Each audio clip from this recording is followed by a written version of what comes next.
নমস্কার বন্ধুরা, আপনারা সবাই কেমন আছেন? আশা করি খুব ভালো আছেন। আজকের ভিডিওর বিষয় হলো কলিয়াস গাছ নিয়ে। তো দেখুন বন্ধুরা, এখানে কলিয়াস গাছগুলো কত সুন্দরভাবে বেড়ে উঠেছে। এগুলো এখন 6 ইঞ্চি টবে রয়েছে। তো এই গাছগুলোকে এখন আমি 10 ইঞ্চি টবে রিপোর্টিং করব।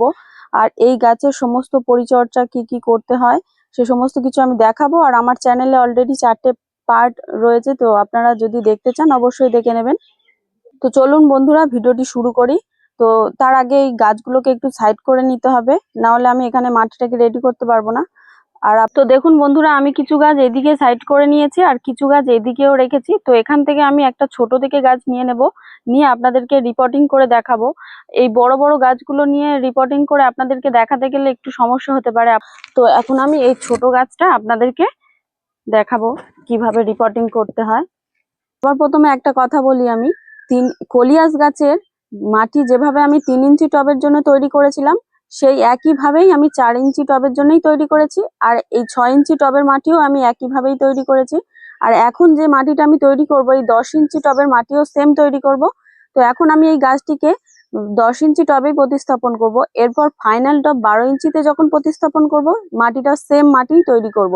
তো যাদের কাছে এরকম 10 ইঞ্চি টব নেই এখন, তারা অবশ্যই 8 ইঞ্চি টবে প্রতিস্থাপন করতে পারেন। তারপর ফাইনাল টবে আপনারা প্রতিস্থাপন করতে পারেন। তো আমি এখন এখানে 10 ইঞ্চি টবে প্রতিস্থাপন করব। তো এখানে মাটি নিয়ে নিয়েছি। এরপর আমি মাটিটা কিভাবে তৈরি করছি সেটা আমি আপনাদেরকে ভালোভাবে দেখিয়ে দিচ্ছি। তো আমি এখানে 4 ইঞ্চি টবের মাটি নিয়ে নিয়েছি 4 টব, আর 1 টব ভার্মি কম্পোস্ট নিয়েছি। তো আমি এখানে প্রথমে মাটিটাকে ঢেলে নিচ্ছি। এই দেখুন, মাটিটাকে ঢেলে নিলাম। তো এই যে ভার্মি কম্পোস্ট, এই ভার্মি কম্পোস্টটা একটু কম বেশি হলেও কোনো রকম সমস্যা হয় না। তো আমি ভার্মি কম্পোস্টটাও ঢেলে নিলাম। তো এরপর আমি একটু সিঙ্গেল সুপার ফসফেট দিয়ে দিচ্ছি। দেখুন, আপনারা আমার হাতের মাপ অনুযায়ী দেখলেই বুঝতে পারবেন। আর এই যে হাড়কুচিটা, তো এখন আমি হাড়কুচি দিয়ে দেবো। তো এই মাটির জন্য এইটুকু হাড়কুচি যথেষ্ট। তো আমি বলছি বলে যে এতটাই দিতে হবে তার কোনো মানে নেই। যদি এই হাড়কুচিটা এরকম বেশি হয়ে যায়, এতেও কোনো সমস্যা হবে না। আর যদি এরকম অল্প একটু হয়ে যায়, এতেও কোনো সমস্যা হবে না। তবে আমি ঠিক যতটুকু পরিমাণ মাপ করে দিয়েছি, আপনারাও সেম ভাবে মাপ করে নেবেন। তাহলে দেখবেন যে গাছটা খুব সুন্দর হবে। আর আমি যতটুকু পরিমাণে হাড়কুচি দিয়েছি, ঠিক ততটুকু পরিমাণেই সিংকুচিটাও দিয়ে দিচ্ছি। তো এই যে হলো, এটা হলো নিম খোল। এই নিম খোলটা দেওয়ার কারণটা কি হয়তো আপনারা জানেন না। এই নিম খোলটা দিলে গাছের যে টবের নিচ থেকে যে পোকামাকড় গুলো আক্রমণ করে, পিঁপড়ে বাসা বাঁধে বা অন্য ধরনের যে কোনো পোকামাকড় থাকে, সেগুলো এই নিম খোলটা দেওয়ার কারণে আর আসতে পারে না। তো আমি বলছি বলে যে নিম খোল দিতে হবে এর কোনো মানে নেই। আপনাদের কাছে থাকলে আপনারা দেবেন, আর যদি না থাকে তো দেওয়ার দরকার নেই। তো আমি এখানে একটু নিম খোল দিয়ে দিচ্ছি। তো এরপর আমি একটু বালি দিয়ে দিচ্ছি। দেখুন, তো বালিটা আমার দেওয়া হয়ে গিয়েছে। আপনারা বারবার আমার হাতের দিকটা ফলো করবেন, তাহলে বুঝতে পারবেন। দেখুন, এখানে যে হাড়ের গুঁড়োটা আছে, এটা একটু বড় বড় সাইজের। তো এই হাড়ের গুঁড়োটা এই কলিয়াস গাছের জন্য খুব ভালো। আর আরেকটা হাড়ের গুঁড়ো পাওয়া যায়, এই যে সিঙ্গেল সুপার ফসফেট দেখছেন, এরকম সাদা আর এরকম গুঁড়ো টাইপের। তো ওই হাড়ের গুঁড়োটা দিলে কি হয়, খুব তাড়াতাড়ি ডিকম্পোস্ট হয়ে সারটা নষ্ট হয়ে যায়। আর এটা দিলে অনেক দিন ধরে গাছের খাবার দিতে থাকে। তো যাদের কাছে এরকম বড় দানা হাড় গুঁড়ো নেই, তারা গুঁড়োটা ইউজ করতে পারেন। তবে যাদের কাছে আছে তারা অবশ্যই এই বড় দানার হাড়ের গুঁড়োটা ব্যবহার করবেন। এখানে যে কটি সার আছে, এই যেমন হাড় গুঁড়ো, সিঙ্গেল সুপার ফসফেট, শিংকুচি আর নিমখোল, এই প্রত্যেকটি সার জৈব সার। এগুলো কম বেশি হলে গাছের কোনো ক্ষতি হয় না। আর আমি এই সারগুলো দিয়ে গাছ করতে সেই কারণেই খুব বেশি পছন্দ করি। তো চলুন, ভিডিওটিটাকে আমি রেডি করে নিচ্ছি। আপনারা দেখুন, আমি সব সারগুলো নিয়ে নিয়েছি মাটির মধ্যে। এরপর আমি মাটিটাকে খুব সুন্দরভাবে মিশিয়ে নেব। এই কলিয়াস গাছের পার্ট আমার চ্যানেলে অলরেডি 4টে পার্ট দেওয়া আছে, যারা দেখেননি তারা অবশ্যই দেখে নেবেন।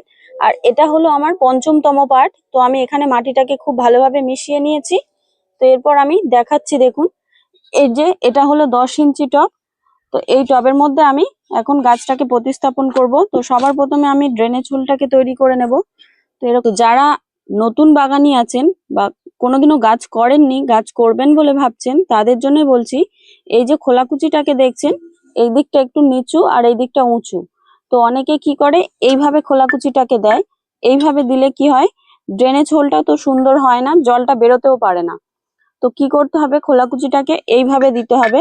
তো এইভাবে দেওয়ার পর আপনারা ডাইরেক্ট মাটি দিয়ে দিতে পারেন, কিন্তু যাদের সম্ভব হবে তারা এইভাবে ড্রেনেজ হোলটাকে আরো সুন্দর করার জন্য কিছু বালিচালা নুড়ি দিয়ে দিতে হবে। তো আমি এখানে কিছুটা বালিচালা নুড়ি দিয়ে দিলাম। এটা দিলে কি হয়, জল একদমই দাঁড়ায় না। তো এরপর আমি এখানে অল্প একটু বালি ছড়িয়ে দিচ্ছি। তো এই দেখুন, এইভাবে করলে ড্রেনেজ হোলটা খুব সুন্দর হয়। তো এইভাবে তো আমি ড্রেনেজ হোলটা তৈরি করলাম। তো এটা সম্বন্ধে একটু কিছু জানাই আপনাদেরকে। তো যাদের কাছে এরকম নুড়ি নেই, বালি আছে, তারা খোলাকুচি দেওয়ার পর বালি দিয়েও ড্রেনেজ হোলটাকে তৈরি করতে পারেন। বা যাদের কাছে বালি নেই, শুধু নুড়ি আছে, তারা শুধু নুড়ি দিয়েও খোলাকুচিটাকে দিয়ে তার উপরে নুড়ি দিয়ে এইভাবে ড্রেনেজ হোল তৈরি করে নিতে পারেন। তো আমি যেহেতু এই গাছটা, যেহেতু এটা 10 ইঞ্চি টবে রাখছি, অনেকটা মাটি থাকবে, তাই আমি ড্রেনেজ হোলটা আরো সুন্দরভাবে তৈরি করে নিলাম। তো আপনাদের যদি সম্ভব হয় তাহলে এইভাবে করতে পারেন, আর যদি না থাকে কিছু তাহলে আপনারা শুধু খোলাকুচি দিয়েও এইভাবে গাছ করতে পারেন। তো এখন আমি টবের মধ্যে মাটিটাকে ভরে নিচ্ছি। দেখুন কতটা পরিমাণে মাটি দিতে হবে সেটাও আপনারা একটু ভালোভাবে দেখবেন। তো এই দেখুন, আমি এখানে টবের মধ্যে ঠিক এতটা পরিমাণে মাটি দিয়ে দিয়েছি। দেওয়ার পর আমি মাটিটাকে একটু সমান করে নিচ্ছি হাত দিয়ে চেপে চেপে। আমি মাটিটিকে হালকা করে খুব সুন্দরভাবে চেপে নিয়েছি। তো এরপর আমি গাছটিকে টব থেকে বার করব। আর আপনারা দেখবেন যে এইখানে টবের মাটিটা যেন শুকনো থাকে, তাহলে গাছটা টব থেকে বার করতে খুব সুবিধা হবে। তো আমি যেহেতু গাছগুলোকে ভিডিও বানাবো বলে বাইরে বের করেছিলাম, বৃষ্টি এসে ভিজে গেছে, তাই মাটিটা একটু ভিজে ভিজে। তো এতে আমার তেমন কোনো সমস্যা হবে না। তো গাছটাকে কিভাবে বার করতে হয় সেটা আপনাদেরকে দেখিয়ে দিচ্ছি। দেখুন, তো এইভাবে হাতটা নিয়ে টবের মধ্যে ঠিক এইভাবে রাখতে হবে। এরপর খুব সাবধানে টবটিকে উল্টো করে এরকম একটু চাপ দিলেই খুলে আসবে। তো এইভাবে আমি 3-4 বার মেরে নিচ্ছি। তো এইভাবে খুলে এসছে দেখুন। তো দেখুন আমি এখানে কেমন ভাবে এর আগে ড্রেনেজ হোলটাকে তৈরি করেছিলাম। দেখুন এখানে খোলাকুচি দিয়েছি, তারপর বালি চালা নুড়ি, তারপর বালি। তো দেখছেন, আর গাছে কিরকম শিকড় চলে এসেছে দেখুন। তো আমি এখন এইগুলোকে এখন ফেলে দেব নিচে। আমি সেম ভাবেই এই টবের জন্যও ড্রেনেজ হোলটাকে তৈরি করে নিয়েছি দেখুন। তো আমি তো বালি নুড়িগুলোকে ঝেড়ে ফেলে দিলাম। তো এরপর মাটিটাকে ভাঙার কোনো দরকার নেই, মাটি যেমন আছে তেমনই থাকবে। তো এইভাবেই আমি গাছটিকে বসিয়ে দেব। দেখুন ঠিক এইভাবেই বসিয়ে দিতে হবে, কোনো রকম মাটি ভাঙা যাবে না। তো যারা এরকম 6 ইঞ্চি টব থেকে 8 ইঞ্চি টবে রিপোর্টিং করছেন, তারা নিচের দিক থেকে অল্প সামান্য মাটি ভাঙতে পারেন, 2 থেকে 3 ইঞ্চি মতো ভাঙবেন। আর যারা 10 ইঞ্চি টবে রিপোর্টিং করছেন তাদের মাটি ভাঙার কোনো প্রয়োজন নেই। আর যদি মাটি ভাঙেনও, ওপরের দিক থেকে একদমই ভাঙা চলবে না, কারণ এই কলিয়াস গাছের শিকড় উপরের দিকেই বেশিটা থাকে। নিচের দিক থেকে অল্প একটু মাটি ভেঙে দেবেন যারা 8 ইঞ্চি টবে রিপোর্টিং করছেন। তো আমি গাছটিকে এইভাবে বসিয়ে দিয়েছি একদম মিডিলে। এরপর আমি চারিপাশ দিয়ে মাটি দিয়ে ভরাট করে দিচ্ছি। দেখুন খুব সুন্দরভাবে করতে হবে কাজটি, যাতে গাছে কোনো রকম ক্ষতি না হয়। তো আমার হাত দিয়ে তুলতে একটু সমস্যা হচ্ছে, তাই আমি এই বাটিটা নিয়ে নিলাম। বাটি করে মাটিগুলোকে কাটিয়ে নিচ্ছি। হাতে খুব অল্প অল্প উঠছিল, তো দিতে একটু সমস্যা হচ্ছে। দেখুন আমি এইভাবে মাটিটাকে দিয়ে দিয়েছি। এরপর হাত দিয়ে দিয়ে টবের চারিপাশে এইভাবে মাটিগুলোকে চেপে চেপে দিতে হবে, যাতে কোনো ফাঁপা অংশ না রয়ে যায়। দেখুন ঠিক এইভাবেই আপনারা গাছ করবেন, আপনাদের গাছও খুব সুন্দর হবে। এবার আমি সম্পূর্ণ মাটিটাকে দিয়ে দিচ্ছি। দেখুন ঠিক যতটা পরিমাণে দেওয়ার দরকার ততটাই দেব, বেশি দেওয়ার কোনো প্রয়োজন নেই। তো আমি এখানে কিছু মাটি দিয়ে খুব সুন্দরভাবে চেপে নিচ্ছি। আর এই গাছে ঠিক কতটা পরিমাণে মাটি দিতে হবে আপনাদেরকে দেখিয়ে দিচ্ছি। দেখুন এটা হচ্ছে আমার আগের যে গাছটা রিপোর্টিং ছিল যেই টবে, সেই মাটিটা। তো এটার থেকে আমি 1 থেকে 1.5 ইঞ্চি মতো ওপরে মাটি দিয়ে দেবো, ঠিক এই পর্যন্ত। এর থেকে বেশি দেওয়ার কোনো প্রয়োজন নেই। তো আমি এখানে মাটিটাকে দিয়ে দিচ্ছি। দেখুন এইভাবে যদি আপনারা গাছ করেন তাহলে দেখবেন আপনাদের গাছও খুব হেলদি থাকবে, কোনো রকম সমস্যা হবে না গাছে। তো দেখুন বন্ধুরা, আমি মাটিটাকে দিয়ে সমানভাবে চেপে নিয়েছি। আর ঠিক কোন পর্যন্ত মাটি দিয়েছি দেখুন আপনারাও ঠিক এতটাই দেবেন, এর থেকে বেশি দেওয়ার কোনো প্রয়োজন নেই। তো এরপর আমি গাছের গোড়ায় ভরপুর জল দিয়ে দেব। তো এই দেখুন গাছের গোড়ায় আমি জল দিয়ে দিচ্ছি। যেহেতু এটা শুকনো মাটি তাই আমি একটু বেশি জল দিয়ে দিচ্ছি, এই 1.5 মগ মতো জল দিয়ে দিলাম।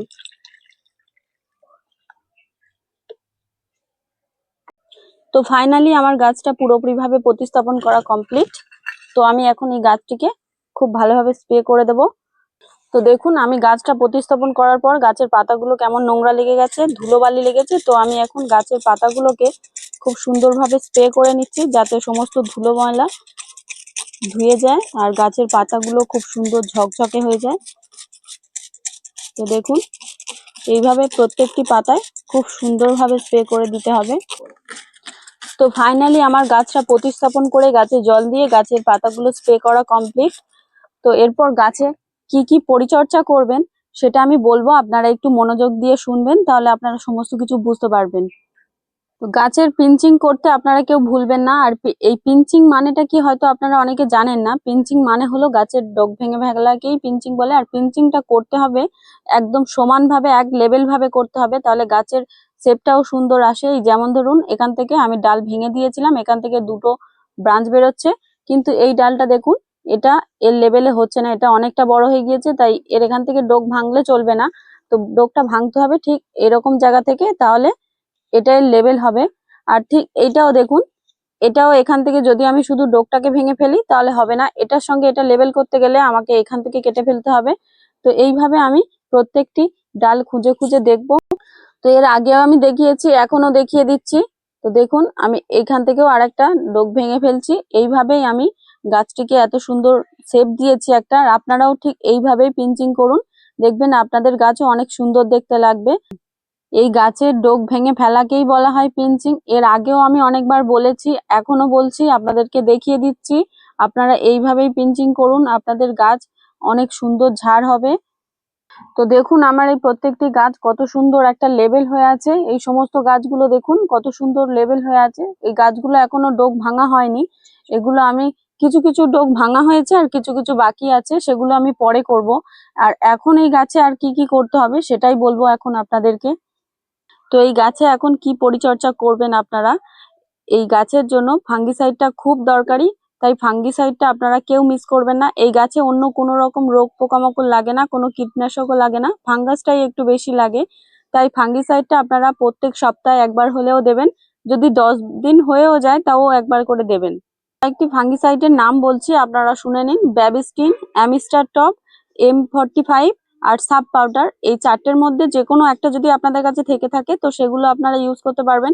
আর যদি কারোর কাছে 2 রকম ফাঙ্গিসাইড থেকে থাকে তাহলে আপনারা এক সপ্তাহে একটা দিলেন, পরের সপ্তাহে আরেকটা দেবেন, দেখবেন এতে গাছ খুব সুন্দর হবে।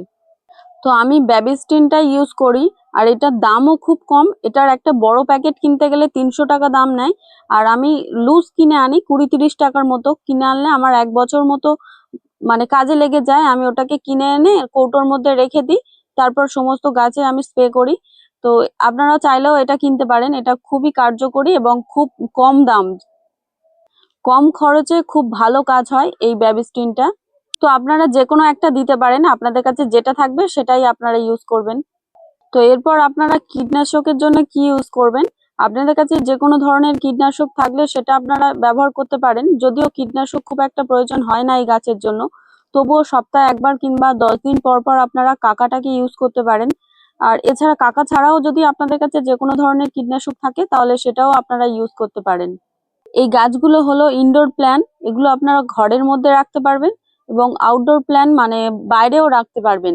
যেখানে খুশি আপনারা সেখানে রাখতে পারবেন। আপনারা যেখানেই রাখেন না কেন, ঘরের ভিতরে বা বাইরে, গাছের পাতাগুলোকে আপনারা প্রতিদিন স্প্রে করে গাছের পাতাগুলোকে ভিজিয়ে দেবেন বা স্নান করিয়ে দেবেন, দেখবেন এতে গাছের পাতাগুলো খুব সতেজ থাকবে এবং কালারটাও খুব সুন্দর আসবে।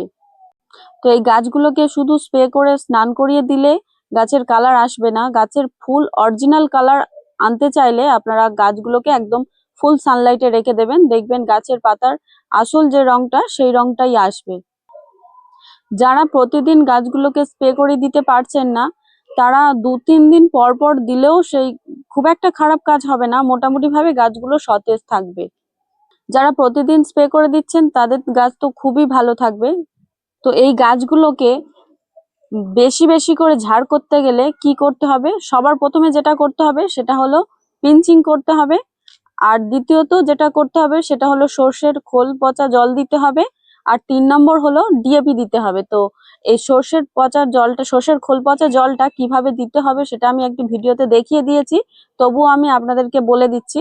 একটু পাতলা করে জলটা আপনারা গাছে দেবেন, আর ডিএপি দানাটাও দেবেন সপ্তাহে একবার কিংবা 10 দিন পর একবার। তো এই টব বিবেচনা করে আপনারা ডিএপি দানা দেবেন। তো আমার এখানে এটি 10 ইঞ্চি টব আছে, তাই আমি 10টা করে ডিএপি দানা দেবো। আর এর পরের পার্টে আমি রিং পরানোর ভিডিও দেখিয়ে দেব। তো আজকের এই ছিল কলিয়াস গাছের উপর ভিডিও। তো ভিডিওটি কেমন লাগলো তা অবশ্যই করে কমেন্ট করে জানিয়ে দেবেন। আপনি যেরকম এই ভিডিওটা দেখলেন, আপনাদের বন্ধু বান্ধবদের দেখার সুযোগ করে দিন, একটা শেয়ার করে দেবেন তাদের কাছে। ভিডিওটি সত্যি যদি আপনাদের ভালো লেগে থাকে তাহলে একটি লাইক করে দেবেন। আপনাদের একটি লাইক আমার ভিডিও বানানোর আগ্রহটা বাড়িয়ে দেয়।